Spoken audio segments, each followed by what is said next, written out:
Israel ও ইরানের মধ্যে আঘাত প্রত্যাঘাত চলেছে 12 দিন ধরে চলে সেই যুদ্ধ এবং তারপর সেই যুদ্ধে রক্তক্ষয় আমরা দেখেছি। সেই যুদ্ধে নাকি সামান্য আহত হয়েছিলেন ইরানের প্রেসিডেন্ট মাসুদ পেজেশকিয়ান। একটি রিপোর্টে এমনই তথ্য উঠে এসেছে। দুদেশের যুদ্ধ চলাকালীন গত 16 জুন ইরানের সুপ্রিম ন্যাশনাল সিকিউরিটি কাউন্সিলে একটি মিটিংয়ে উপস্থিত ছিলেন পেজেশকিয়ান। সেই সময় একটি মিসাইল ওই বিল্ডিংয়ে আছড়ে পড়ে আর তাতে পায়ে আঘাত পান ইরানের প্রেসিডেন্ট। সেই সময় পশ্চিম তেহরানের শাহরাগ-ই-গার্ব এলাকায় নিশানা করেছিল ইসরায়েল। এমনকি ইসরায়েল যে তাকে জানে শেষ করার চেষ্টা করেছিল, সম্প্রতি একথা জানিয়েছেন পেজেশকিয়ানও। তিনি বলেন, হ্যাঁ, তারা চেষ্টা করেছিল, সেই মতো কাজও করেছিল, কিন্তু তারা ব্যর্থ হয়। এ প্রসঙ্গে একটি রিপোর্টে জানা গিয়েছে ইসরায়েলের অপারেশনের সময় F-15 ফাইটার জেট ইরানি সীমান্তে পৌঁছানোর সঙ্গে সঙ্গে প্রযুক্তিগত ব্যর্থতার শিকার হয়। প্রযুক্তিগত ত্রুটির কারণে এটি বিপদে পড়ে। F-15 যুদ্ধ বিমানটি ইরানের সীমান্তের অনেকটা ভিতরে ঢুকে পড়েছিল আর সেই সময় ফুয়েল ট্যাঙ্কে ত্রুটি দেখা দেয়। পাইলট সঙ্গে সঙ্গে বিপদের সংকেত দিয়ে এবং মিশন কন্ট্রোলকে সতর্ক করেন। তখন জ্বালানি ভরার কোনো রিফুয়েলিং এয়ারক্রাফটও ছিল না। এই পরিস্থিতিতে তাড়াতাড়ি একটি বিকল্প বিমান পাঠানোর পরিকল্পনা সেই সময় করা হয়েছিল।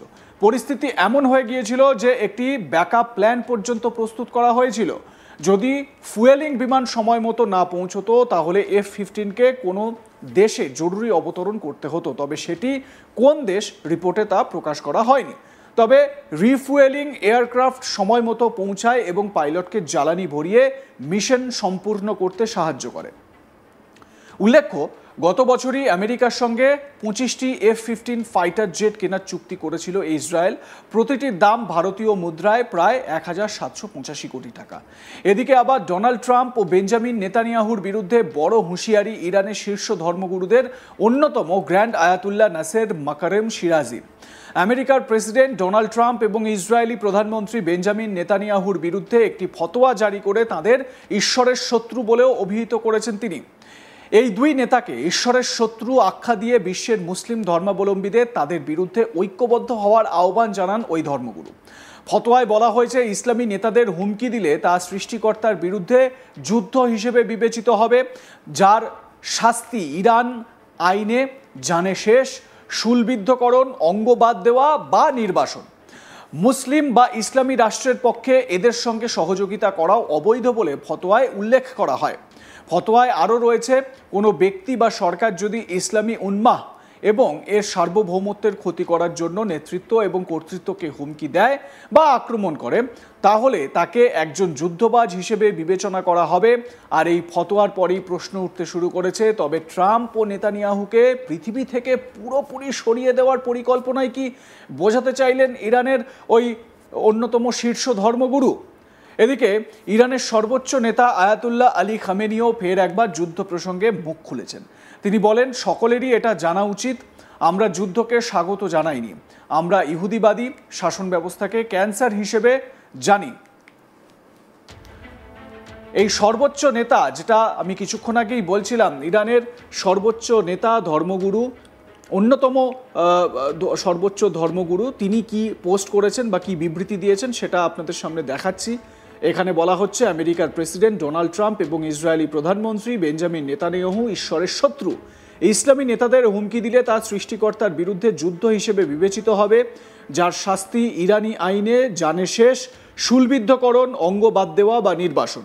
মুসলিম বা ইসলামী রাষ্ট্রের পক্ষে এদের সঙ্গে সহযোগিতা করাও অবৈধ। কোনো ব্যক্তি বা সরকার যদি ইসলামী উন্মাহ এবং তার সার্বভৌমত্বের ক্ষতি করার জন্য নেতৃত্ব এবং কর্তৃত্বকে হুমকি দেয় বা আক্রমণ করে, তাহলে তাকে একজন যুদ্ধবাজ হিসেবে বিবেচনা করা হবে।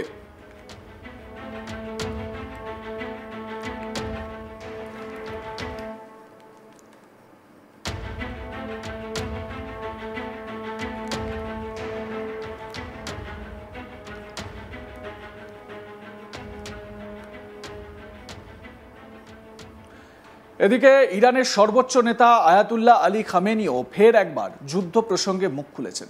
তিনি বলেন, সকলেরই এটা জানা উচিত, আমরা যুদ্ধকে স্বাগত জানাইনি। আমরা ইহুদিবাদী শাসন ব্যবস্থাকে ক্যান্সার হিসেবে জানি আর আমেরিকান শাসন ব্যবস্থাকে সমর্থন করার জন্য অপরাধী বলেও মনে করি। কিন্তু আমরা যুদ্ধকে স্বাগত জানাইনি এবং আমরা যুদ্ধ চাইনি। কিন্তু যখন শত্রু আক্রমণ করে তখন আমাদের প্রতিক্রিয়া ভয়াবহ ছিল। সকলেরই এই দিকে মনোযোগ দেওয়া উচিত। তিনি আরো বলেন, আমেরিকার উপর আমাদের পাল্টা আক্রমণ ছিল অত্যন্ত সংবেদনশীল আঘাত। ঈশ্বরের ইচ্ছায় কিছু সময় কেটে যাবে, কয়েক মাস বা কয়েক বছর, আমি জানি না কতক্ষণ বা কতদিন, তবে সেন্সরশিপ প্রত্যাহার করা হবে আর তারপরে স্পষ্ট হয়ে যাবে যে ইরান কি করেছে। ইরান যে কেন্দ্রে আক্রমণ করেছিল তা ছিল এই অঞ্চলে আমেরিকার জন্য অত্যন্ত সংবেদনশীল। তার সাফ কথা, আমাদের কাছে প্রয়োজনীয় সকল সরঞ্জাম রয়েছে, কূটনীতি এবং সামরিক উভয় ক্ষেত্রেই আমাদের যুক্তি আছে এবং শক্তি আছে।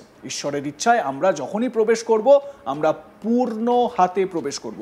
খামেনি কি বলেছেন শোনাবো। بکن همیشه این رو در نظر داشته باشید، کارهای انجام گرفته رو نسبت خودم حرفایی که درباره قوه قضاییه باید اینی که یک ملت، یک کشور، نیروی نظامی در یک کشور در خودش این اعتماد به نفس رو ملاحظه کنه که آماده است با قدرت آمریکا و سگ زنجیریش در منطقه رژیم صهیونی سینه به سینه بشه و روبرو بشه. نفس این اراده، نفس این اعتماد به نفس، این یک ارزش بسیار بسیار مهمی است. الله ملاحظه کن. موضوع دوم این است که ما از جنگ استقبال نکردیم، اینو همه بدونن. بله، ما رژیم صهیونیستی رو سرطان میدونیم، رژیم آمریکا رو هم به خاطر پشتیبانی از او جنایتکار میدونیم، اما ما از جنگ استقبال نکردیم، ما به پیشواز جنگ نرفتیم. ولی وقتی دشمن حمله کرد پاسخ ما کوبنده بود. اینو باید همه توجه داشته باشن. এদিকে ইউএসের প্রেসিডেন্ট ডোনাল্ড ট্রাম্প বলেছেন যে ইরান নাকি আলোচনা করতে চায়। তিনি বলছেন, আমাদের কোনো তাড়াহুড়ো নেই, ইরান সময় নিয়ে আলোচনা করুক, আমরা রাজি আছি। কি বলেছেন ট্রাম্প শুনুন। They do. They want to negotiate. They want to negotiate badly. We're in no rush because, we said we could have made a deal. They should have made a deal.